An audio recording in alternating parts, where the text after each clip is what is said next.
Entonces, nosotros decíamos, mira, un inversionista que en realidad espera tener el bono como un pasivo de muy largo plazo o como un activo de muy largo plazo, lo que debiese tener es el modelo del costo amortizado.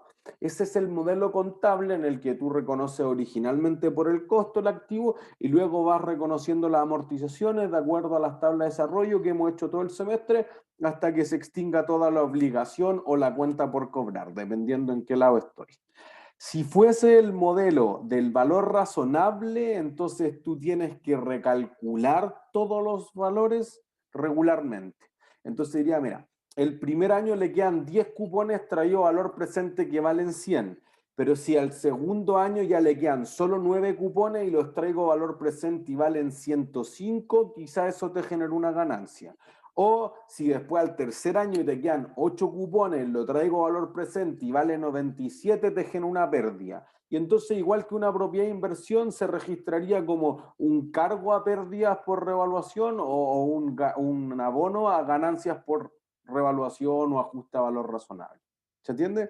Y entonces ahí lo que nosotros discutíamos fundamentalmente al final de la clase anterior era qué pasa si el valor razonable fuese distinto al costo, porque en el fondo uno dice, mira, el valor razonable es que tú hayas tenido una transacción en el mercado, entonces tú vas y vendes un bono y alguien lo compra, el que lo compra paga lo mismo que recibe el que lo vende, ¿o no? ¿O recibe algo distinto?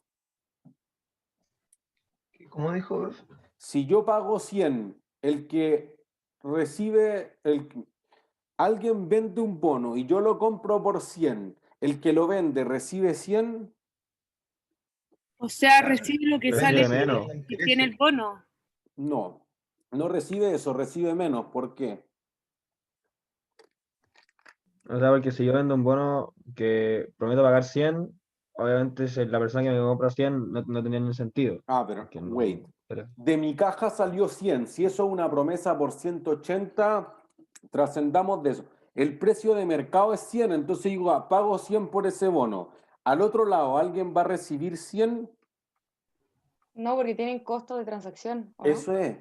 Por el interés, ¿no? Juntarnos.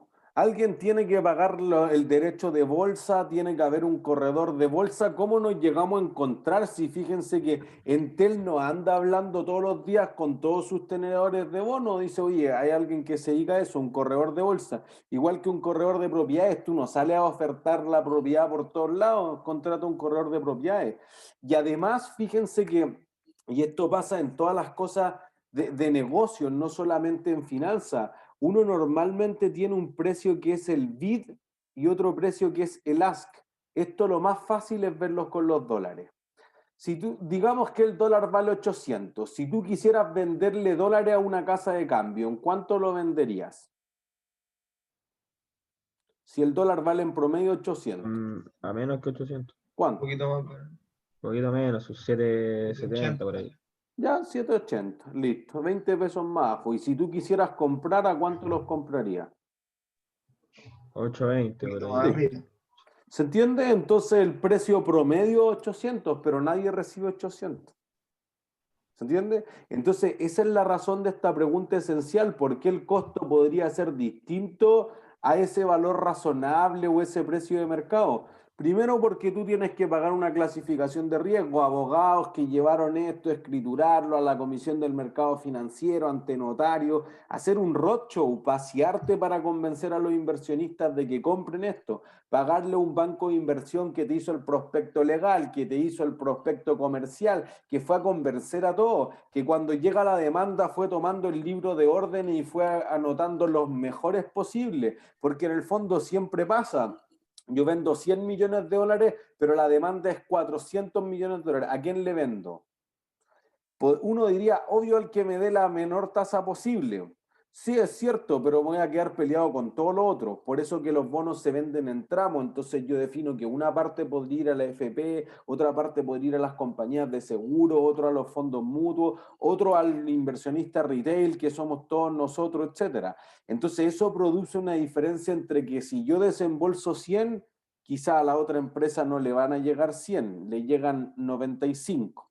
Y por el contrario, yo tengo que pagar 100 por comprar el bono. pero alguien me lo va a comprar, pues entonces yo le tengo que pagar una comisión al corredor de bolsa también, igual que en la venta de propiedades se paga un 2% más o menos hacia cada lado, al que compra y al que vende.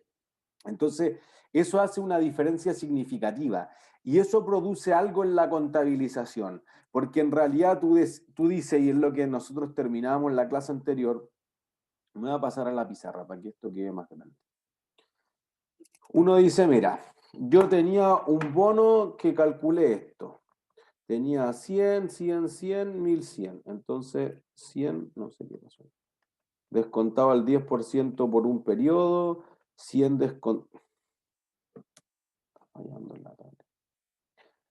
100 descontado al 10% por 2 periodos y 1100 descontado al 10% por 3 periodos. Y esto vale 1000. Listo. Si en realidad tú dices, no, pues a mí no me entraron los 1000, entraron en caja y eso es lo que constituye el pasivo para el emisor, digamos en TEL 950 solamente, entonces esto sería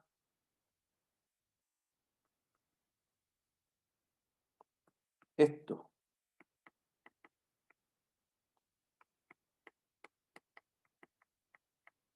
Y esta tasa que está aquí, esta es la tasa efectivamente devengada sobre el pasivo.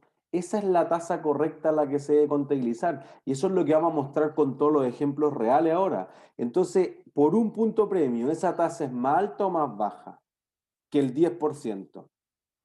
Más Alta. alta. Más Alta. alta, listo. Tiene Un que bajar a punto. 9.50. Eso es. ¿Para Entonces, quién tiene el que punto aumentar premio, profe? a los 3. Estoy generoso hoy día. Tiene Grande, que profe. subir la tasa Gracias. para que baje el valor presente. ¿Se entiende? Y por el contrario, tú dices, no, yo compré este bono. Ay, pongámosle aquí que este es el emisor. El emisor le entró la caja y se comprometió a pagar. Lo voy a poner en negativo todo esto para que tenga sentido. Por el contrario, tú dices al otro lado, ah, ya, mira, la compró la FP no sé cuánto, pero el tenedor o comprador, como les sea más simple, ojo, ya que estamos muy cerca de la prueba, no se vayan a complicar con hablar del tenedor, del emisor, del arrendatario, el arrendador. Si ustedes quieren hablar del cliente o el vendedor y el comprador, usen lo que sea más simple para ustedes. Eso quizás no es parte de los objetivos de aprendizaje de este curso. Entonces uno dice, mira, el que tiene el bono paga los 1000, pero le tiene que pagar 30 a la raíz vial por comprar este bono. Allá, pues entonces lo que va a ocurrir es que si yo trato de decir, eso es el valor presente de todo lo que va a recibir, perdón, para este sale caja. Entonces aquí obviamente ocurre lo contrario. Aquí la tasa de interés efectiva que va a poder reconocer sobre todos estos instrumentos o sobre este instrumento en particular es más baja. Entonces fíjense que esto produce un efecto. Si tú dices, oye, la tasa era de 10, sí, pues, pero la rentabilidad para el tenedor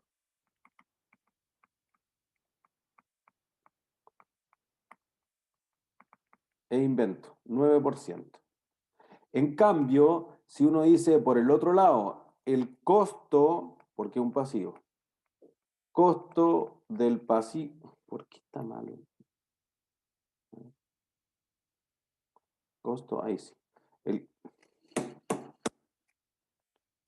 volviendo loco ya.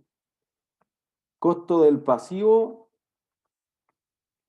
es 11%.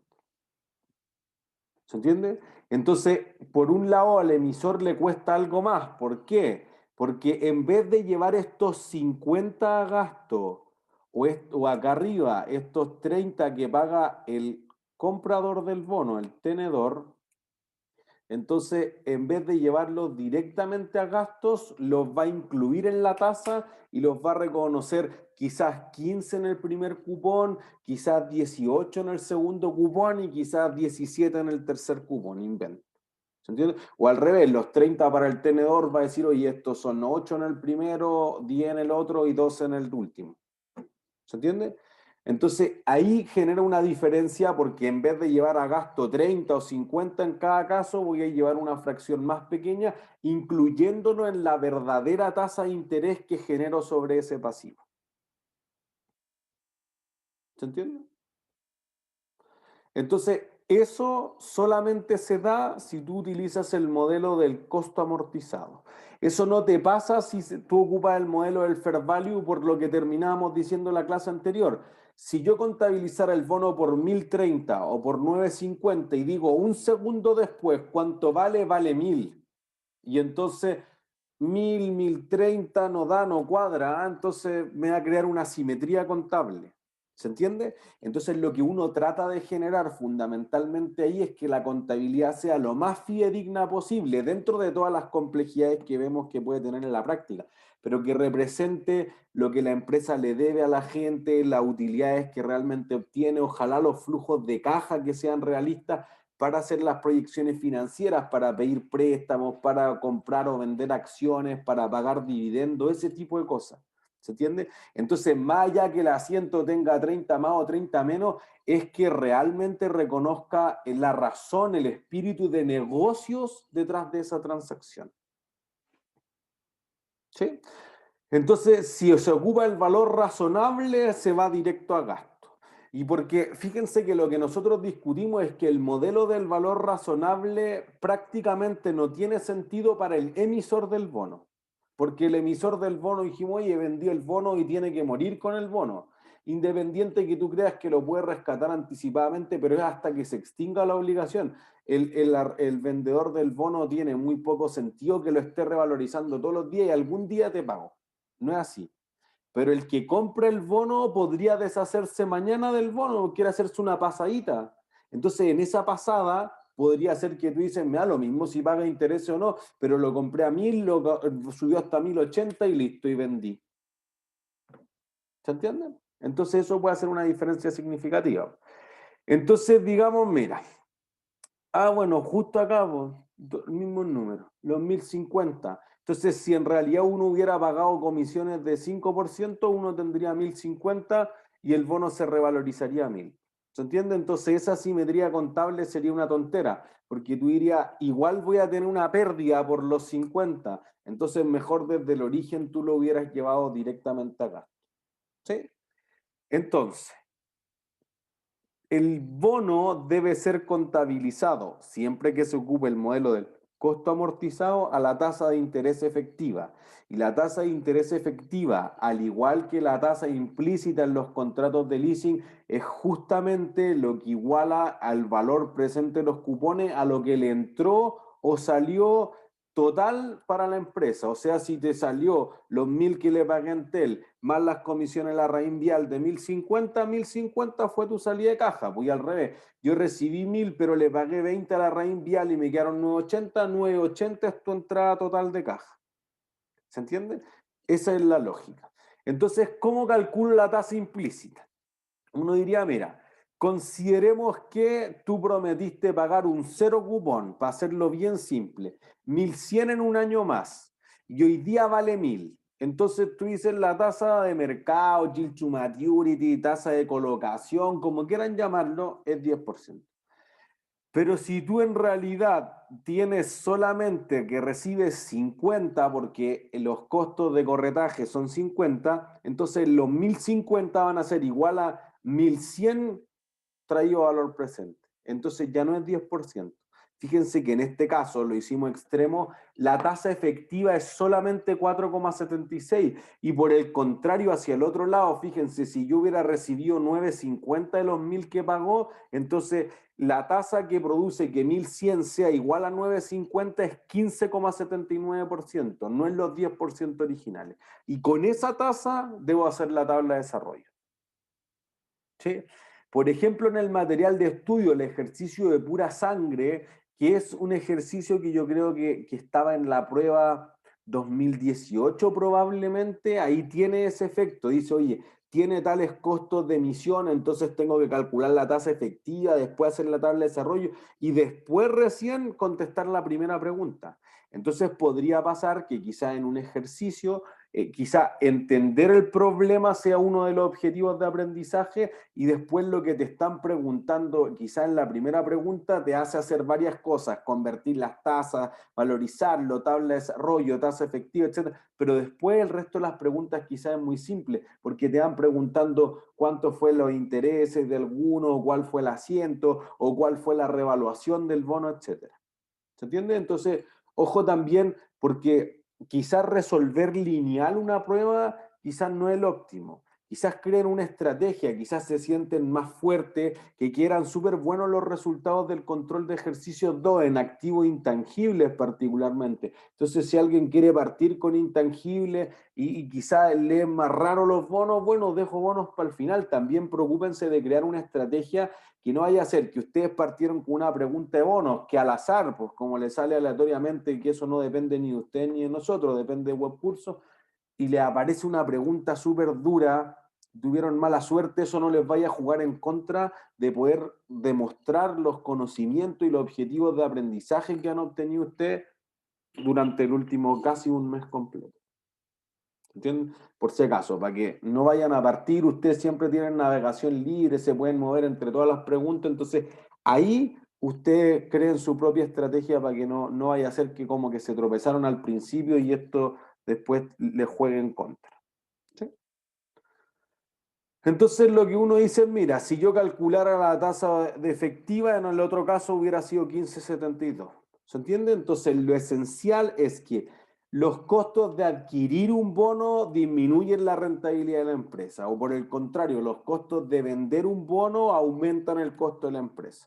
¿Se entiende? Y yo creo que eso es algo que preguntamos alguna vez en una prueba también. Nos parece una parte esencial, más que hacer un super cálculo, porque después eso se puede hacer con un Excel super, lo pueden hacer con un Excel súper fácil, con la función TIR, igual TIR. Entonces usted dice, ¿cuánto es lo que iguala menos 950 con 1100? Y ahí les va a dar 1576. Pero lo esencial es que reduce la rentabilidad para el que tiene el activo y aumenta el costo para el que tiene el pasivo o la obligación. ¿Sí? ¿Dudas hasta ahí? Profe, en la diapositiva anterior, ¿cuál era entonces la del emisor y la del bonista? La del tenedor es 476, la del emisor es 1579. Ya, gracias.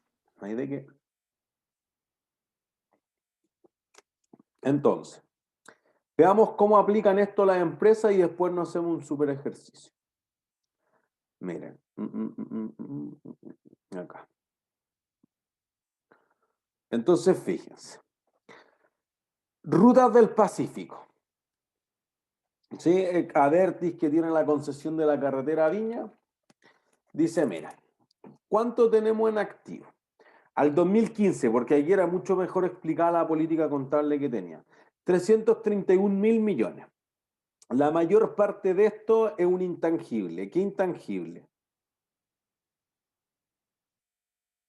Goodwill. ¿Derecho a ocupar la carretera? Eso, la concesión. Ya. Entonces, fíjense que acuérdense lo que nosotros dijimos de una concesión. Una concesión tiene una parte que es una cuenta por cobrar y tiene otra parte que es un intangible. ¿Qué parte es la cuenta por cobrar? Por un punto premio.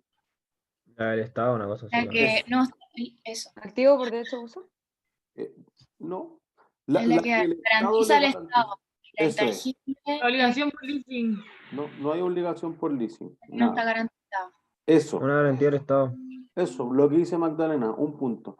El Estado te garantiza un flujo mínimo de personas. El valor presente de eso es una cuenta por cobrar, 129.000 millones. Ahí está. Y el resto tú dices ya, el Estado me garantiza que pasen 50.000 personas diarias, pero yo estimo que van a pasar 90.000, allá los 40.000 restantes en valor presente el activo intangible. Pero ahí hay una diferencia, porque la cuenta por cobrar no se amortiza linealmente porque es un activo financiero. En cambio, el activo intangible sí se amortiza de acuerdo al tiempo que tenga el activo. ¿Se entiende? Por eso nosotros revisamos los estados financieros de los equipos de fútbol, etc. Por el otro lado, fíjense, en pasivos financieros es lo que más tienen pasivos, 128.000 en el largo plazo y 12.000 en el corto plazo. Entonces, las autopistas en general son las que emiten más bonos que son atractivos porque son bien seguros. Entonces, fíjense, acá ¿qué te dice? El bono emitió un bono B1, un B2 y un C. Tiene 3 tipos de bonos. Uno es en UF, bueno, todos son en UF, perdón. Pero fíjense acá, lo que tiene es que una tasa es nominal o carátula o facial o de emisión de 5,8 cada una de las series. Pero fíjense que la tasa efectiva, la que nosotros acabamos de calcular, es bien más alta, digamos. O sea, es 7,3, sube en un 1,5%, que uno dice es poco, sí, pero el 30% del 5,8. ¿Se entiende? Y ahí te dice, mira, paga intereses semestralmente y amortiza semestralmente. Ah, podría ser de cupones igual. ¿Se entiende? Y fíjense lo que te dice acá. Te dice, mira, yo emití los bonos que están dentro de los costos financieros, lo que vaya devengando de intereses. Entonces, fíjense, el Banco Vice actúa como administrador de estos bonos y los tiene físicamente, ese es el custodio. El capital máximo podría ser 12 millones de UF, etcétera, etcétera, etcétera, y ahí emití esta serie. ¿Sí? Entonces, ¿qué dice? Mira, toda esta cantidad de bonos fueron vendidos por Santander. Ah, ya. Entonces, lo que uno dice, perfecto, esas empresas no lo van a hacer gratis. ¿Se entiende? Y entonces te dice, mira, la finalidad de la emisión de bonos fue financiar parcialmente los costos de la concesión y devolver totalmente el crédito sindicado suscrito con Banco Santander. Entonces lo que uno dice es, mira, yo ocupé el bono para pagar otra deuda porque ya tenía la concesión, pero además es para aumentar o invertir en una concesión, que es un activo intangible. ¿Se entiende? Entonces, acuérdense lo que nosotros decíamos, que la emisión de un bono requiere invertir en otro activo, no es como que yo emito el bono por las puras. Y fíjense acá, el pago íntegro y oportuno del capital y los intereses de los bonos se encuentra garantizado por el BID, por el Banco Interamericano de Desarrollo, y por la garantía financiera de Financial Security Assurance Inc., que cubre cualquier cantidad que no pueda cubrir el BID en virtud de ciertas limitaciones. Durante el año 2009, Financial Security Assurance fue comprada por Assured Warranty. ¿Qué te está Profe, diciendo? que entonces la Financial Security FSA, dejémoslo en FSA. FSA, está haciendo como el rol que hace el Estado cuando te garantiza una parte de la concesión. Eso es. Pero aquí con el bono, porque en el fondo, ¿por qué el BID impulsaría o garantizaría un bono de una empresa privada que construye una carretera? Quizás porque son los mismos dueños. No, porque el BID es una institución sin fines de lucro, ojo, es como que el Banco Mundial garantizara algo.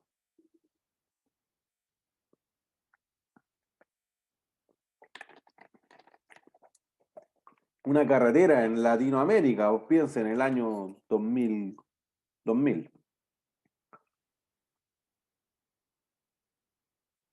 Porque existe cierta certeza de un flujo, ¿o no? No, no es nada financiero. ¿Por qué el Estado no construye la carretera con su propia plata? Que es muy cara.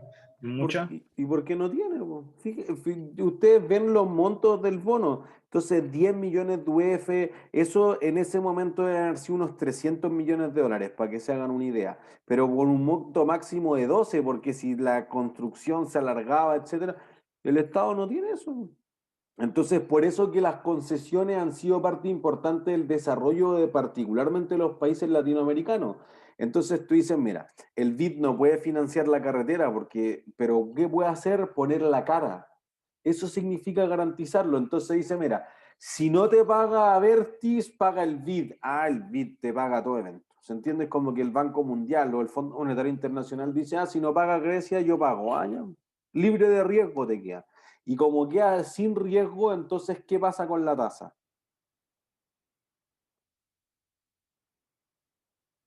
Si no hay riesgo, Baja mucho. baja. Eso es. Entonces impulsa un proyecto que quizás no sería tan rentable cuando se financia con mejores condiciones. Entonces eso produce que dice, oye, y si el BID no te pagara por una cuestión súper rara, entonces te paga FSA. Ah, listo, ya está. Pero esos seguros no son gratis. ¿Se entiende? Entonces fíjense. Aquí abajo te dice, mira, ¿qué clasificación de riesgo recibió? Triple A, lo mejor posible. ¿Se entiende? Porque el BID está poniendo la cara por la empresa. Entonces te dice, mira, fui a 2 clasificadoras de riesgo distintas, todos te dieron triple A, ya es lo mejor.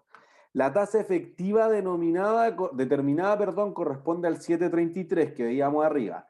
Y entonces nosotros dijimos, pero partió en 5,8, esa era la tasa de mercado.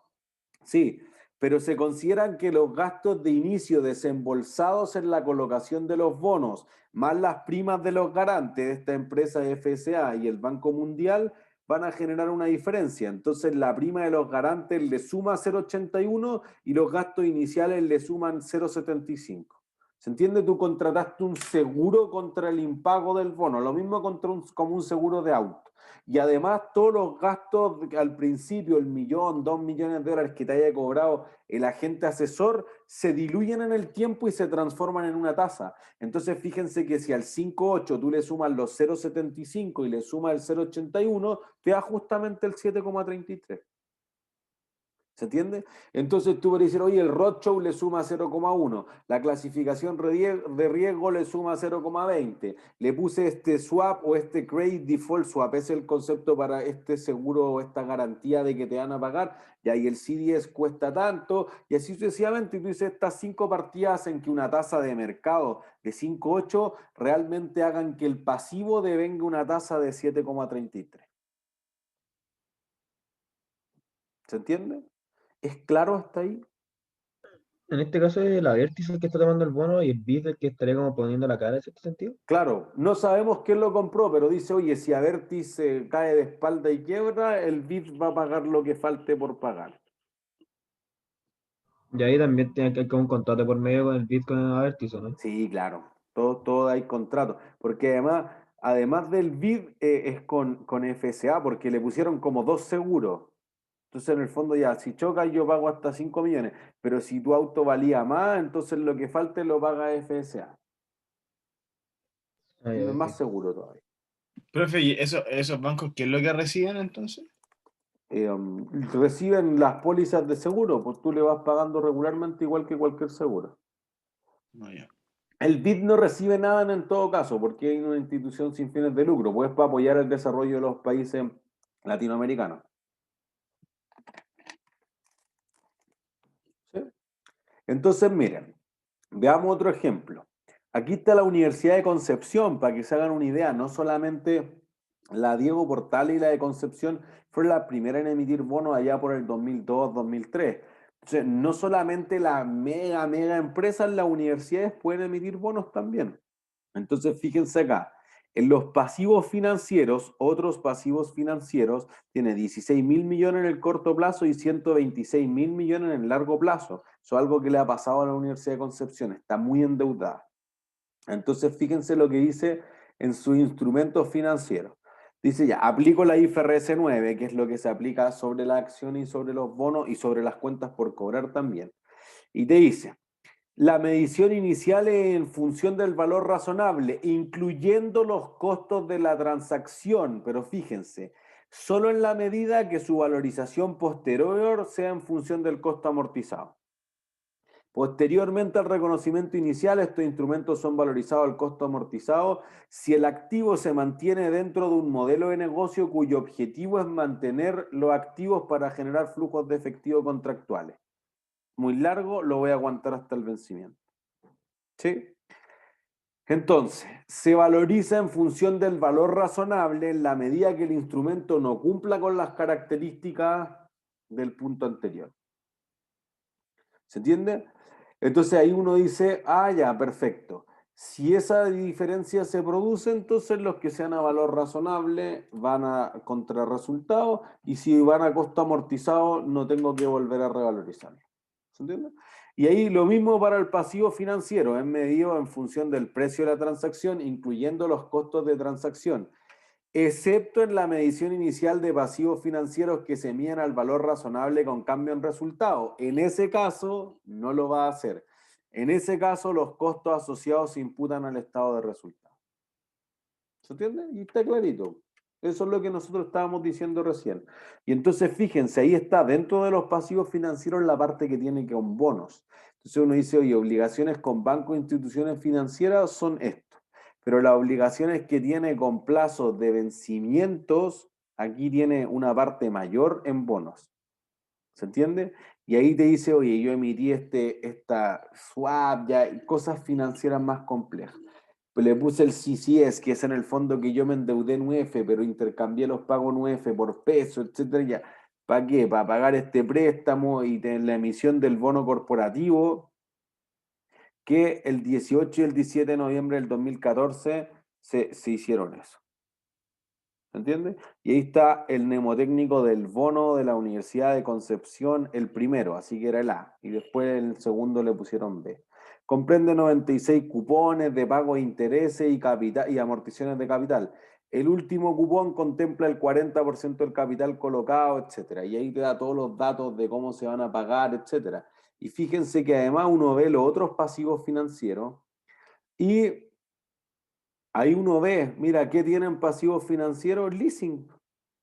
¿Se entiende? De largo plazo además, que están en UEFs, que cuánto vencen 11 días, etcétera, ahí no tiene ningún problema la empresa y te genera estas tasas nominales y aquí es la misma porque acuérdense, el leasing está contabilizado la tasa efectiva, entonces no hay una diferencia como se podría haber dado en el bono. ¿Se entiende? Y acá abajo dice bonos y ahí tiene en UEF 2,2 millones de UEF. Entonces tiene 78.000 millones a una tasa mensual de 5,9 de emisión, si quieren verla, de cupón, y en realidad la tasa efectiva es de 6,5. ¿Se entiende? Lo mismo, por ejemplo, fíjense Antar Chile. Antar Chile es la matriz de empresas Copec. Y entonces aquí lo que tiene es fundamentalmente que si uno va a los pasivos financieros, tiene acá 978 millones de dólares y acá tiene 5.890 millones de dólares. ¿Eso qué produce? Eso produce que la empresa diga esto, mira, yo ocupo el modelo del costo amortizado porque es un pasivo. Entonces tengo bonos en dólares, bonos en UF, bonos en pesos colombianos, bonos en pesos chilenos. Tengo préstamos a bancos, préstamos con otras monedas, leasing financiero, préstamos gubernamentales y otras cuentas por pagar. Este es el costo amortizado.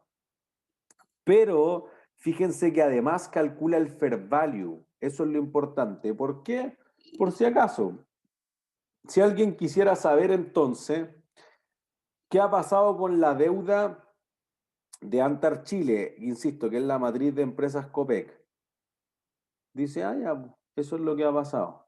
Entonces, fíjense, ¿la tasa para Antar Chile ha subido o ha bajado?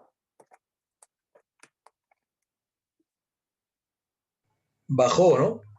Bajó. Eso es Sí, cierto. bajó.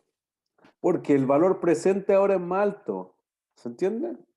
Tenemos varios objetivos de aprendizaje logrados con esa respuesta. En algunos casos, también si uno se fija, por ejemplo, en pesos colombianos, le ha ido peor. Ahí la inversión que tiene Antar Chile fundamentalmente es cuando Copec, que es un tercio del negocio de empresas Copec, fue a comprar Terpel a Colombia. Esa es una parte importante de su negocio que financió con pesos colombianos, la matriz, que en este caso es Antar Chile.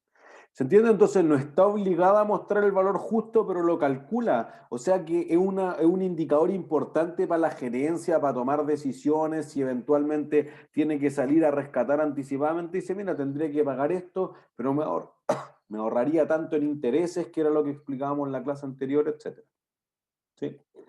Por otro lado, miren aquí tenemos la caja de compensación la Araucana. Entonces, para entender también que una institución sin fines de lucro que está bien complicada, haciendo unas cosas medias desastrosas parecido a la Polar, también puede emitir bonos. Entonces, fíjense que hay una empresa que tiene 564.000 millones en activo y uno va al pasivo y fíjense, 400 o casi 400.000 millones de su pasivo vencía en un año en el 2016.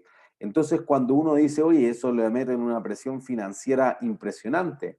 Y entonces, fíjense lo que dice aquí sobre los otros pasivos financieros. Achute. Entonces, los recursos ajenos se reconocen inicialmente por el valor razonable, neto de los costos en que se haya incurrido en la transacción. Posteriormente se valorizan a los costos amortizados y cualquier diferencia entre los fondos obtenidos, neto de los costos necesarios para su obtención, y el valor de reembolso se reconoce en el estado de resultados durante la vida de la deuda de acuerdo con el método de tasa de interés efectivo. Ya.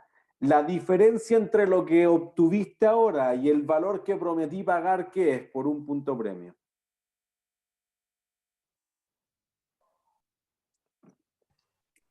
¿Cuál es la pregunta, profe? La diferencia entre los fondos obtenidos, vamos a tratar de traducirlo porque esto es lo que dice la empresa, pero la diferencia entre los fondos que obtuviste ahora y lo que yo prometí pagar a través del tiempo, ¿Ingresos ¿qué es? financieros puede ser? ¿Qué cosa? ¿Los intereses o no? ¿Ingresos financieros? Eso es, un punto premio a uno, los intereses.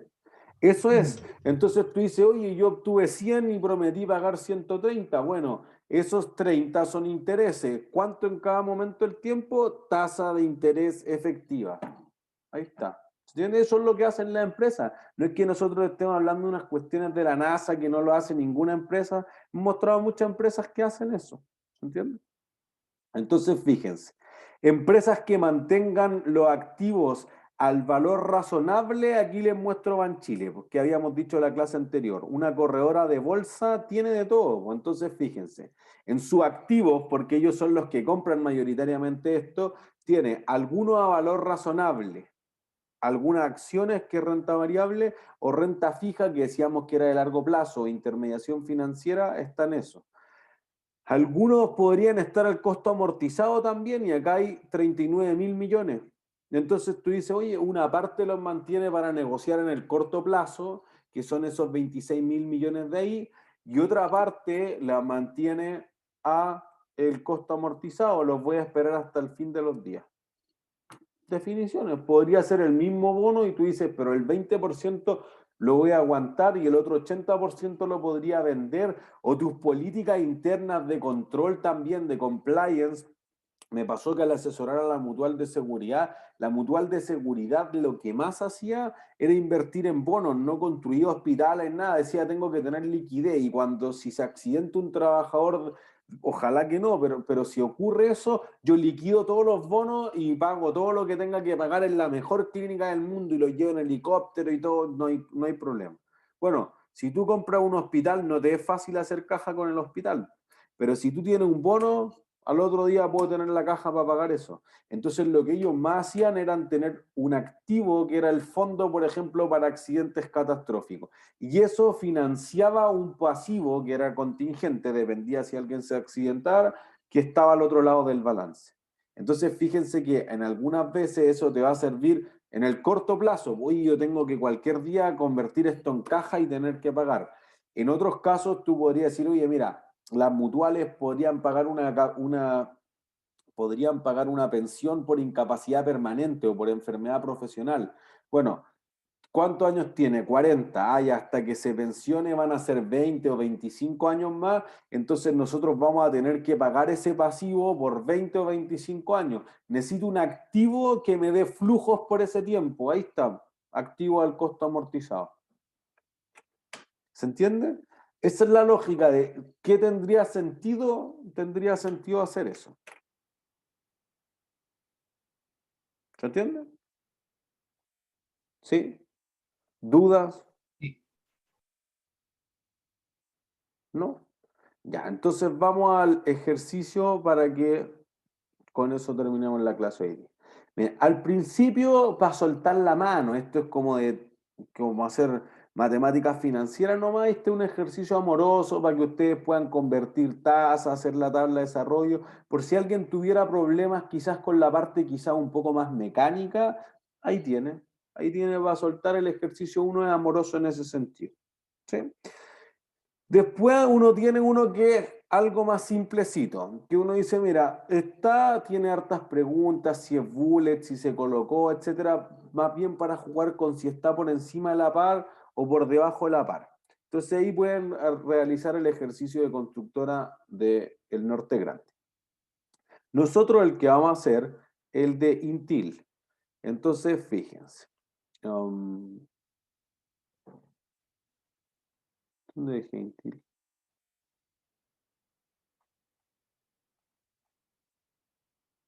Profe, saqué pauta, ¿eh? La de bono nomás. Bono, solo bono, sí. Sí, el set de ejercicio de bono. Entonces vamos a hacer algo que es más de lo que nosotros esperamos de ustedes pasado mañana, para que queden sobrecapacitados. Entonces dice, Intil S.A. es una compañía de telecomunicaciones que adquirirá próximamente a otra empresa de la competencia en un país latinoamericano y para eso necesita recaudar 1.000 millones con la emisión de bonos corporativos, de dólares. Los 1.000 millones se conseguirán con 3 series de bonos, los Intil A, B y C, cada uno por un valor carátula de 400 millones, excepto la serie C, que tendrá un valor par de 200 millones. Fíjense que ya hablamos del valor carátula, del valor par, que es un sinónimo, pero vamos ocupando ciertos conceptos para darle vocabulario. La serie A de bonos será del tipo bullet. ¿Qué tipo de cupones paga un bullet? Paga los intereses periódicamente. Eso. Y al final, todo el capital. Listo. Cupones semestrales a una tasa de 4% efectiva semestral. ¿Hay que hacerle algo a la tasa? Está en semestre. Entonces está lista. No hay que hacer ninguna conversión. La serie B de bonos será del tipo hipotecario, o sea, de cupones iguales a 5 años, con cupones anuales y la misma tasa de interés carátula que la serie A. Entonces, ¿tengo que hacerle algo a esa tasa? Convertirla Hay que anual. transformarla anual. Eso, al tiro. Porque acuérdense que lo que siempre manda es la temporalidad del flujo. ¿Cómo convierto esa en anual? 1 más la tasa elevado a 4. O sea, 2, perdón, Dos. menos 1. Listo. Entonces esto te va a dar 8,16%. ¿Sí? Listo. Como para ir uno seteándose de cosas que le puede ser fácil no perderse en lo enunciado, ir a las cosas de fondo, podría servir eso. La serie C del tipo 0 cupón devengando la misma tasa facial que los otros 2 series durante 4 años. Entonces, si es 0 cupón, ¿cuánto paga de cupones regularmente? O sea, 1. Cero. O sea, solo paga Uno uno, al pero, final. pero regularmente 0. Puede ser la gracia. Entonces descuento lo que sea a esa tasa nomás. ¿Se entiende? Entonces que fíjense que aquí lo que uno va a decir, oye, perfecto. Tú prometiste pagar 200 millones en la serie C. Bueno, perdón, tú tienes un valor par de 200 millones. Si tú esperas recaudar 200 millones, ¿cuánto voy a ofrecer a futuro? Más o menos de 200 millones. Más. Más. Entonces aquí era justamente esto que decíamos que es un error de considerarlo descuento puro. Si alguien me dice, esto es 200 millones traído valor presente a la tasa de mercado por 4 años, está malo, porque la empresa nunca va a recaudar 200, es obvio que voy a recaudar menos que los 1.000. Y en el fondo, estos son los datos reales de lo que nosotros mostramos en Entel. Cuando fue a comprar Nextel Perú, emitió un bono por 1.000 millones de dólares, más o menos en estas condiciones. Entonces, uno dice, no puede ofrecer 200, puede ser el valor que ahora le gustaría conseguir si el mercado le cobrara 8,16%, pero en realidad si quiere recibir 200 ahora, el cupón prometido en 4 años más tiene que ser invento, 250. ¿Sí? Si alguien se pierde, ustedes me detienen. Entonces, considerando que la tasa de colocación de la serie A fue de 4,8% efectiva semestral y la de las series B y C fue de 8% efectiva anual, determinar A. Cada serie de bonos se colocó sobre, bajo o a la par. Ya, ahí no necesitamos hacer ningún cálculo. Esta les diría que prácticamente es una pregunta cualitativa. La serie A está sobre la par o bajo la par. Bajo, Bajo, ¿por qué? porque el 4% es menor al 4,8. Eso es, listo. Entonces te pagaron seguro menos de 400 millones de dólares. No te puede dar un número distinto. Las B y C están sobre la par o bajo la par. ¿Cuánto nos había dado? 8,16. Sobre. Sobre. ¿Sí? Por eso que aquí no se vayan a confundir en multiplicar la tasa por 2, esa sería simple anual. Y la tasa simple no sirve para nada. Lo que hemos dicho en leasing, en bono, al principio en matemáticas financieras, todo lo importante, hay una norma, la NIC 23, se llama tasa efectiva. Eso es lo más importante. ¿Sí? Entonces, como yo ofrezco 8,16 y el mercado quiere 8%, entonces le gusta al mercado. Y entonces va a pagar más que eso, por lo tanto está sobre la par. ¿Sí? ¿Eso es claro para todos? Al final es comparar nomás. Sí, Eso, perfecto. solo eso. El sobre la par o bajo la par solamente depende de las tasas, Comparar la nada de tasa hacer nomás, ¿no? cálculos raros todavía. Perdón, Joaquín, no te alcancé a escuchar. No, que era solo comparar nomás al final. Eso, solo las tasas, y eso ya pueden contestar una pregunta. Entonces Y si es eso que los puede está, apoyar. si es que está bajo la par, quiere decir que es menos tentador para el mercado. No diría que menos tentador, porque en el fondo tú dices, oye, ¿tú prefieres comprar un auto por 6 millones o por 5 millones y medio? El mismo auto. 5,5. 5,5. Entonces no diría que es menos tentador. Pero si alguien No está es tentador, dispuesto a no. vendértelo por 5,5, capaz que tiene alguna pifia. ¿Profe? No me atrevería a decir que es menos tentador, solamente que el mercado le está exigiendo una tasa más alta o más baja que lo que tú ofreciste, pero eso en el fondo está ajustado a condiciones de mercado, no es que tú digas, oye, pero yo tengo un bono igual al lado que vale 100 y este vale 80, no es así. En el fondo es que entre que tú hiciste el papeleo y realmente terminaste entregándole el papel y que prometiendo la plata y transfiriendo la plata a una cuenta, tomó 2 meses. Y ahí hay condiciones que pudieron cambiar del Banco Central, de la inflación, de la cura que ya está 90% de habilidad de la vacuna del coronavirus que tiene Pfizer y BioNTech. Entonces, podría ser perfectamente que eso impulsó algunas cosas, o entonces la empresa se volvió mejor o peor. Imagínense que las acciones de Pfizer y BioNTech del viernes pasado que anunciaban eso, al lunes subieron 28%. Entonces tú dices, ahora la empresa es mucho más segura que era lo que era el viernes. Bueno, eso puede pasar, pues. Es días de transacciones, es un solo día, no hay en sábado ni domingo. Entonces uno dice, eso puede pasar con los instrumentos financieros, sean con bonos o sean acciones. Por eso que no diría que está barato o está caro, está al precio de mercado. Puede ser el concepto del fair value. Es un valor que es justo, que es razonable. ¿Sí? Ahora sí.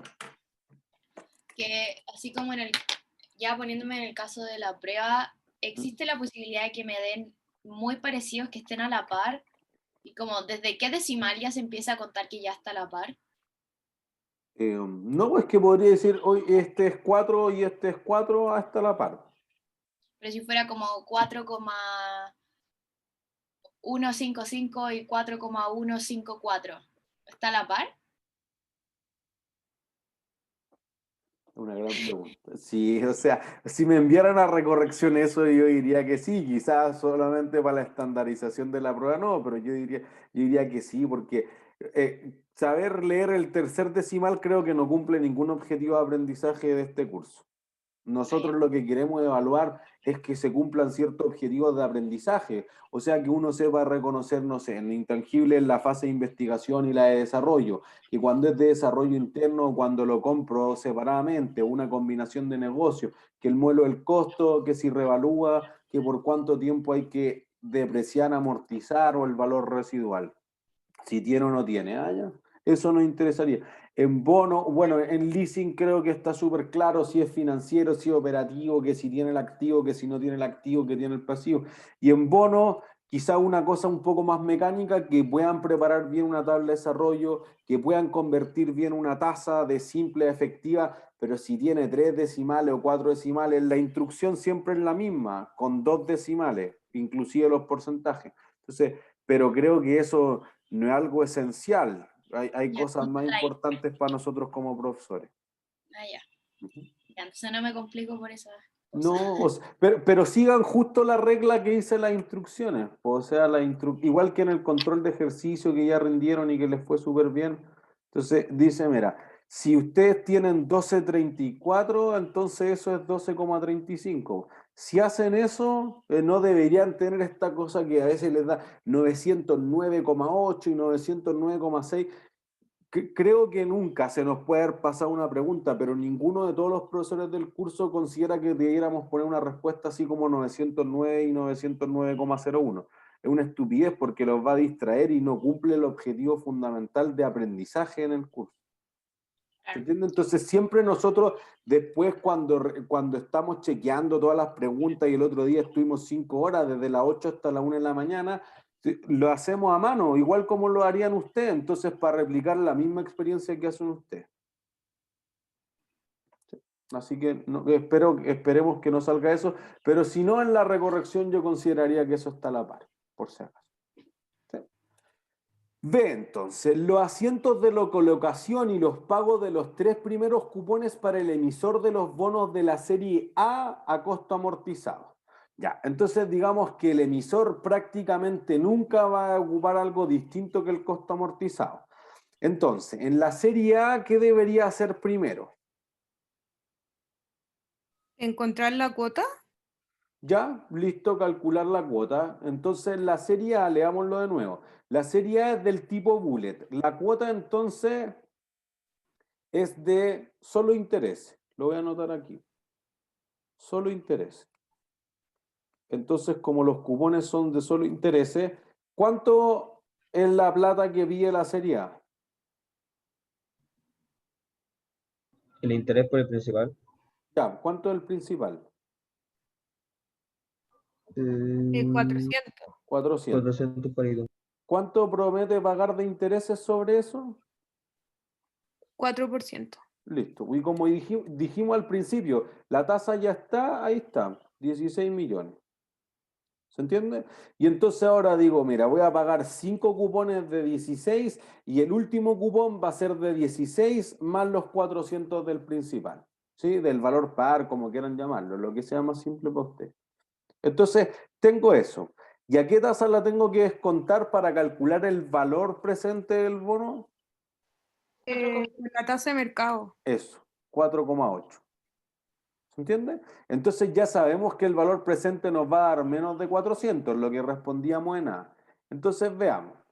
Los cupones van a ser de 16, traído valor presente como una anualidad al 4,8, más un único pago. Acuérdense, no vayan a hacer como que fuera una anualidad los 400 y eso nos va a dar 383. ¿Entienden? Bajo la par, que fueron lo que ustedes me dijeron. Entonces, hasta ahí no le agregamos costo de transacción ni ninguna cuestión. Algo simple, tabla de desarrollo. Parto con los 383, devengo intereses a la tasa de mercado, siempre, acuérdense, 4,8%. Y entonces se da justamente lo que discutíamos el martes, que si la tasa de cupón es más baja que la que el mercado quiere, el mercado te va a exigir 18 de intereses y tú solo prometiste pagar 16. Entonces los dos que faltan, ¿qué va a ocurrir? Se desamortizan. Claro, se capitalizan, pues, y entonces va subiendo la deuda. Entonces, porque acuérdense que lo que nosotros dijimos, no, yo no voy a pagar 383, yo voy a pagar 400. Ya, pues. Entonces lo que pasa es que tú lo recuperas en el valor futuro, pero eso igual al final te va a dejar la tabla de desarrollo en cero. ¿Se entiende? Entonces, como la empresa tiene el costo amortizado para el emisor, uno dice los asientos, pues los asientos es lo más fácil. En cada cupón, abono el efectivo porque la empresa tiene que pagar, cargo el gasto financiero por los intereses y como paga menos, entonces abono también la amortización. Fíjense que va subiendo la deuda. Siempre piensen más que en el debe, el haber, en la lógica empresarial que hay detrás de esto. Entonces va subiendo la deuda, listo, pues cada vez está más endeudado. ¿Por qué? Porque me tenía que pagar 18 y solo me pagó 16. A mí me da lo mismo, pero en algún momento te voy a pasar la cuenta al final del bono, en el sexto cupón. ¿Se entiende? Entonces tus asientos son todo lo mismo. Al principio te entra la caja y después gasto, obligaciones por bono o bonos por cobrar si alguien ya hizo el curso y prefiere ocupar esa cuenta. Perdón, por pagar en el caso del emisor. Bonos por pagar perfectamente es un sinónimo de obligaciones por bono y ahí todos los primeros 3 cupones que era lo que te pedía. ¿Se entiende? Entonces, inclusive, no debiésemos haber hecho la tabla de desarrollo completa, era solamente para que vieran que llegáramos a cero, porque, para no quedarnos con la duda de la habremos hecho bien o no. ¿Se entiende? Y los intereses ahí son el 4,8% del saldo insoluto inicial. ¿Sí? ¿Alguien que se haya perdido hasta ahí? Todo bien. Perfecto. C, entonces, dice, los asientos por la colocación y los pagos de los 3 primeros cupones para la FP Butrum que adquirió los bonos de la serie B a valor razonable, considerando que las tasas de mercado al final de los años 1, 2 y 3 fueron de 9, de 7 y de 8%. Ahora ya se complejiza un poco más porque tengo que revalorizar los bonos al final de cada año. Entonces, digamos, el bono serie B era del tipo hipotecario, todos iguales y tiene 5 cupones. Entonces, ¿qué es lo primero que tengo que hacer? La tasa efectiva Tienes anual. que encontrar la Ya. cuota. Tasa efectiva anual. Eso lo habíamos convertido y dijimos eso es 8,16. Segundo, ¿qué tengo que hacer? La cuota, encontrar los Calcular la cupones. cuota. Y cuando tenga la cuota, ¿qué hago? Traer la valor presente. valor La tasa presente. de mercado. Eso, con la tasa de mercado. Listo, esos son sus 3 pasos fundamentales para resolver un ejercicio de bono. Entonces diríamos, tengo el bono por el valor razonable, o sea, para negociar, no para aguantarlo hasta el vencimiento. Entonces uno podría decir, mira, si yo lo voy a hacer en términos semestrales o lo voy a hacer en términos anuales, eso podría ser una diferencia significativa. Decimos, mira, yo pedí 400 millones, eso debe ser igual a todos los cupones traído valor presente a la tasa de cupón. Entonces cada cupón, cada uno de los 5 debe ser por 100 millones. Y entonces decimos el paso 3 que ustedes me comentaban, que los 100 millones los traemos a valor presente con la tasa de mercado del 8% y acuérdense, queda sobre la par. Y entonces, me dio 401, listo, está sobre la par. ¿Sí? Y entonces aquí viene quizás la parte que es algo más compleja. Al final del año 1 tú ya vas a haber pagado un cupón. ¿Cuántos cupones te restan? 4. 4. Listo. Después de 2 años voy a haber pagado 2. ¿Cuántos te quedan de los 5? 3. 3. Entonces fíjense que voy a recalcular el precio del bono. Los cupones no cambian, estos son una constante, pero lo voy a ir recalculando de acuerdo a lo que decía el enunciado. Decía, al final de este año vi que la tasa era 9, después la tasa era 7 y después la tasa era 8. Antes que meter los números al Excel, a la calculadora, lo que quieran, primero la lógica. ¿Cuál fue la tasa de emisión, de colocación, perdón? 9. No, la primera, antes que eso. 8,16 era. 8,16. No, esa es la tasa de emisión. 8. El 8 solito. Listo. Esto pongámosle año 0. ¿Ya? Solo la lógica, esto es lo importante. El resto del Excel se los va a arreglar toda la vida. 8%. Listo. Un año después, la tasa subió a 9%. Entonces, si la tasa subió, voy a ponerlo aquí, año 1, y entonces aquí voy a poner el efecto. Si la tasa subió al 9%, ¿qué pasó en el valor presente? Disminuye. Baja. Disminuye. Entonces, pérdida por ajustar lo razonable. ¿Todo de acuerdo? Eso es lo que tengo que saber. Después voy al número. Lo importante es la lógica. Año 2. La tasa pasó del 9% que teníamos el año anterior al 7%. Entonces la tasa subió.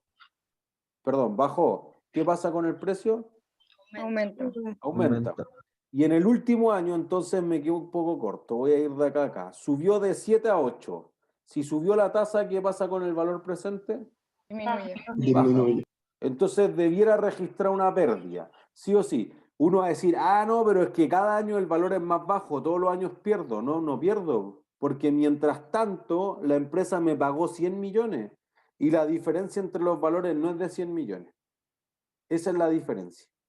¿Se entiende? Entonces fíjense lo que va a ocurrir. Vamos a hacer la tabla de desarrollo que uno hace regularmente, pero le vamos a agregar una columna.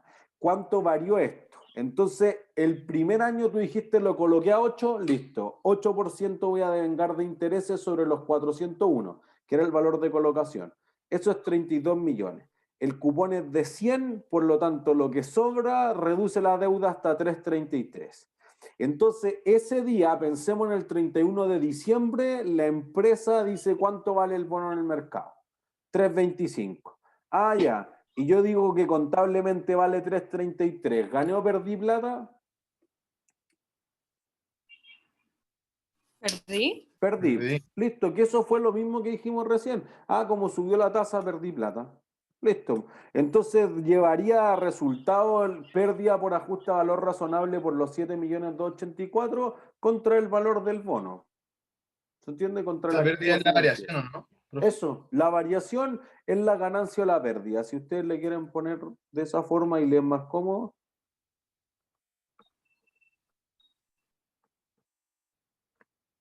Esa columna es la ganancia o pérdida. ¿Se entiende? Entonces aquí viene la sofisticación, que con el saldo insoluto inicial que yo parto el siguiente periodo, es con el nuevo valor razonable, porque acuérdense que por eso se llama modelo del valor razonable. Todo el rato yo lo reajusto al valor razonable. Y entonces fíjense, sobre estos 325, que es lo que valía el 31 de diciembre del año 1 y por lo tanto el 1 de enero del año 2, ¿qué tasa de interés tengo que devengar? El 9. El 9, eso es, acá. Y entonces digo, ah, ya pagó 29, 100, ya devenga 71. Listo, de 325 menos 71, 254. Y entonces lo que decíamos, oye, bajó la tasa, gané o perdí. Gané. Listo, gané 9 millones. La diferencia entre el valor que estoy diciendo acá, el 264, y lo que reflejaba mi contabilidad previo a hacer el ajuste al valor razonable. ¿Se entiende? No es simple, no es simple. Así que si alguien se quedó más atrás, deténganme, por favor. ¿Sí? Listo. Entonces después el siguiente año parto con el 264 acá. Y digo ya, ese bono, ¿qué tasa va a devengar? 7%. 7, que es la nueva tasa. ¿Entiendes? Y podríamos así seguir hasta el quinto año, pero esto es para lograr el objetivo de aprendizaje con 2 o 3 está bien. Pues uno que baje, uno que suba y uno que vaya para el otro lado. ¿Se entiende? Entonces revalúo, genero el 7% de intereses, amortizo 82 y vale 181. Y uno dice, ay, y en el mercado 179. Ah, perdiste plata. Que fue exactamente lo mismo que dijimos al principio. Ah, subió la tasa. Sí, como sube la tasa, entonces eso produce que caiga el valor presente de los cupones. ¿Se entiende? Y entonces fíjense que aquí los asientos para el emisor, perdón, para el tenedor, entra el activo financiero o bonos por cobrar contra la caja que paga. Y en cambio el efectivo y los activos financieros, cada vez que me paga un cupón, genero una parte de intereses. Eso es lo importante. Pero a diferencia del costo amortizado, que los asientos son simétricos nomás, pero visto desde el otro lado, aquí pérdida por ajuste a valor razonable contra activos financieros. Por eso que acá en propiedades de inversión nosotros decíamos esto. Lo mismo. ¿Se entiende? Entonces uno dice, bueno, ahora la contracuenta de activos financieros, en ese sentido es mucho más fácil que las propiedades plan de equipo. No hay ORI, no hay el tratamiento de la depresión acumulada, cosas raras, nada. Si baja, pérdida por ajuste a lo razonable contra el bono. Si sube, que era el caso contrario, ganancia por ajuste a valor razonable. Y el resto son los mismos datos que teníamos de la tabla de desarrollo solamente. ¿Se entiende? Entonces, si sube, abono a ganancia, y si baja, pérdida a ganancia. ¿Sí? Si alguien después quisiera haber hecho la tabla original, todos con el 8%, etcétera, bueno, lo que va a producir es que en el momento del tiempo van a reconocer más ganancia o menos o más pérdida y más o menos intereses, pero en el total el efecto en resultado va a ser exactamente lo mismo. ¿Sí? Ya, últimas preguntas. D dice, los asientos de colocación y los 3 primeros años para el emisor del bono de la serie C a costo amortizado. Entonces, aquí lo que nosotros decíamos es el cero cupón, ¿sí? Entonces, el cero cupón es súper importante porque es fácil. Entonces nosotros decíamos, mira, no puede ofrecerme 200, me tiene que ofrecer más que eso. Por eso dijimos, mira, esto es en 4 años más, así que el único cupón prometido debe ser los 200 más la tasa de interés de 4,5 compuesta, porque nunca te los pagó, 2,73. Entonces, para traer a valor presente, uno dice, tengo los 2,73 descontados a valor presente. ¿Sí? Y entonces ahí decíamos, mira, la tasa a la de mercado era de 8%, entonces tasa efectiva anual de mercado, le voy a poner además, era de 8%. Entonces tú podrías decir, mira, si yo traigo los 2,73 descontado al 8% elevado a 4, o a la tasa efectiva semestral elevado a 8, te va a dar exactamente lo mismo. Como siempre, lo que sea más simple para ustedes. Y ahí te queda 201 millones. Y eso va en línea con lo que decíamos que el bono quedó sobre la par. ¿Se entiende? Entonces, esto refuerza el punto que decíamos en las clases anteriores. Los bonos cero cupón no quedan siempre bajo la par, eso es falso. Ahí está el bono sobre la par. Por si acaso. ¿Sí? Tabla de desarrollo es bien simple, porque ¿cuánto va a ser el cupón cada año? 0. ¿Cero? Listo. Entonces 0, 0, 0. Entonces, ¿hay asiento o no hay asiento? No, ¿Por qué no? porque no estoy No pagando sé, nada. pues, Pero eso es contabilidad por flujos de efectivo y la hay que contabilidad más- registrar los Devengan gastos intereses, De pues, ¿no? vengado. eso es Devengan los concepto intereses. de vengado. Entonces, cargo el gasto por los intereses y como no pagué nada, debo más plata, pues. Entonces, gasto por intereses o gastos financieros contra la obligación por bono. Y eso en los 3 años. ¿Se entiende? Y ahí tendrían todas las opciones. Solamente para que ustedes después puedan... Me pasé. ¿Dónde que dejé el ejercicio? Para que ustedes después puedan terminar la idea. Lo que yo les reforzaba el martes, que se estaba en la ayudantía esta semana, que vean la idea del rescate anticipado. ¿Por qué si tú pagaras antes o después, el bono tú podrías perder plata, pero ahorrarte intereses a futuro? Y aquí fíjense que vienen unas preguntas que son más bien del orden cualitativo. Estoy en el ejercicio, equivocado. Y acá. Entonces, fíjense, si tuviera la posibilidad de rescatarte anticipadamente, ¿cuándo sería esto conveniente? Cuando bajen las tasas. ¿Sí?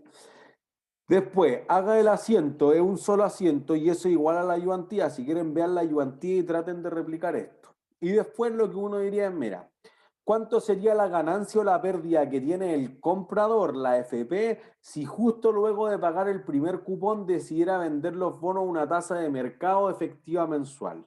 Ya, entonces, el que tiene y fíjense que esta es una pregunta más bien cualitativa.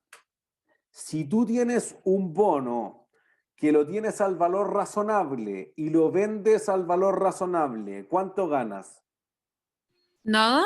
Nada, eso es. ¿Se entiende? Por eso que te dice póngase en los dos casos. Si uno creía que lo iba a aguantar hasta el vencimiento, o sea, yo no quería venderlo, pero tuve un accidente, entonces, si lo va a aguantar hasta el vencimiento, ¿qué modelo de valorización debió haber utilizado? ¿La del costo? El costo. Y ahí sí va a haber una diferencia entre el costo y el fair value a esa tasa. Lo que hay que hacer ahí es convertir la tasa. Si tú hubieras dicho, y yo lo tengo al fair value, y el fair value es 100 y te lo vendo en 100, gano 0. ¿Se entiende? Y ahí pueden ver los asientos. Entonces, quizá una parte importante es convertir esto quizá en las tasas, hacer la tabla de desarrollo, etcétera. Pero ahí van a ver que si se hubieran revalorizado, tú ya hubieras hecho la ganancia. Entonces, como tú hubieras hecho el ajuste a valor razonable, no gano ni uno. ¿Se entiende? Ahí está. ¿Dudas? ¿No? ¿Todos claros? Cualquier cosa me escriben un correo, si no, pueden asistir mañana a la estudiatona, ahí el centro de alumnos les tiene Red Bull, bebida, pizza, todo. Ayer fue una súper buena instancia, casi no habían de conciliados, pero para los de introducción a la contabilidad fue súper buena instancia, así que pueden aprovecharla. Si no, me escriben un correo y ahí yo voy a tratar de contestar la mayor parte de los correos lo más rápido posible. Y además, como ya están corregidos los controles de ejercicio, los voy a subir, incluyendo las notas del control extra, que les fue súper bien ahí para que ya tengan una buena nota. Y también, bueno, ustedes ya pueden ver sus resultados en el detalle, pero para que tengan también claro en qué cosas están más fuertes quizá y en qué cosas habría que reforzar un poco. Profe, entonces, ¿el control de ejercicio 2 lo va a subir cuándo? Yo esperaría ahora a la tarde, ya la José y Con Ron las me notas ya enviaron listas y todo. las Y los notas puntos listas B. para que ustedes lo vean con los puntos sumados también, porque el Qué control bueno. extra también me lo envió. Ya, Entonces, profe. pero yo, o sea, yo ya vi las notas y son buenas, bueno, ustedes también las pueden ver, pero además para que estén planillados al tiro directo, Profe, yo tenía una pregunta, Matías. que me metí a ese Excel que dice notas al 04 del 11 ¿Ya? y faltan los puntos del control extra. ¿Esos también Sí, van a pues este esos también van a este. Ah, ya, buenísima. Y los del control extra 2 y el control extra 3 van a ir al control 3 de ejercicio. Ya, perfecto. Y profe, lo los otro, puntos profe, premios también suman acá. No, pues los puntos premios valen el triple que los otros, porque esos suman al promedio de controles, tareas y otros. Ah, ya, gracias, profe. ¿No hay de qué? ¿Alguna otra Profe, duda? una pregunta. Sí, ya que usted está en la universidad, ¿no hay algún profesor, quizá el profesor Razón, Nace, o la profesora Moya, atendiendo consultas por Zoom? No que yo entienda, porque yo estoy tratando de forzar a que todos ellos vengan a la estudiatura. Entonces, pero siempre pueden escribirnos un correo, vamos a tratar de contestar lo antes posible. O a los ayudantes. Pero si hay algún horario de los otros profesores de consulta, voy a decir que lo posteen o que dentro de lo posible traten de postearlo para todos los profesores. No sé si tampoco el profesor Gallo va a hacer algo, pero si hay uno, le voy a decir que lo posteemos en el metacurso. Profe, una pregunta. Ujú. Vale. ¿Esa estudiatón de mañana es llegar y ir, no? ¿O hay que...? Tienen que inscribirse en el link, el mismo que enviaban para las clases como por el tema sanitario. O sea, creo que... CAES. Eso, en el CAES. Eso. Ya, El ya, centro perfecto, alumnos gracias. tiene el link y si no, para que pregrado registre eso y que tengan que pasar ahí por la puerta principal y todo. Profe, y una Profe, pregunta rápida de materia, de Ujú, leasing. ujú, ¿Sí fue? Había un ejercicio, el ejercicio 3 como del set de ejercicio, ujú, donde calculaba una tasa de interés implícita, ujú, pero es muy difícil como calcularla así, porque era una anualidad anticipada, ujú, que además tenía la opción de compra. ujú. Entonces, ¿cómo se puede calcular esa tasa de interés implícita? Excel. Hagámoslo. Se va a hacer con el tiro, ¿no? Eso, así le hicimos. Yo recuerdo haberla hecho en clase así. Miren, voy a compartir el Excel. Entonces, digamos que tú tienes el periodo. Ya voy a poner aquí periodo y la canon o cuota. Es decir, ya 0, 1, 2, 3, 4, 5. Entonces, vamos a decir lo siguiente ya. Al principio el activo vale 1500, entonces lo voy a poner en negativo. Voy a decir 1500. Estoy inventando los números, pero esto es replicable para cualquier ejercicio. Y tú vas a pagar invento 4 cuotas de 400. Ups, puse 100. Y al final voy a ejercer una opción de compra por, digamos, 250. Entonces lo que yo tengo que decir es la tasa implícita en eso. Voy a ocupar una función que se llama igual tasa interna de retorno y agarro todo esto. Control Shift y hacia la izquierda y me va a agarrar todo eso y cierro la función y ahí te da la tasa. ¿Se entiende? La única salvedad que hay que tener es que tengo que poner el primero en negativo, porque en el fondo lo que estamos diciendo es yo compré este camión y te lo arriendo por estas cuotas. Ah, ya, pues entonces implícitamente ahí hay una tasa de un 7,87. Me parece que eso es algo que hemos ganado con clases en modalidad online, porque eso hubiera sido imposible replicar en la prueba en papel. Así que si Claro. pueden ahorrarse eso, porque lo que a nosotros nos interesa es que entiendan el concepto de que aunque no diga una tasa, igual hay una tasa detrás de esto. El cómo lo calculen lo más simple posible para ustedes. Y si es que son 70 cuotas, por ejemplo. Tiro esto hacia el lado.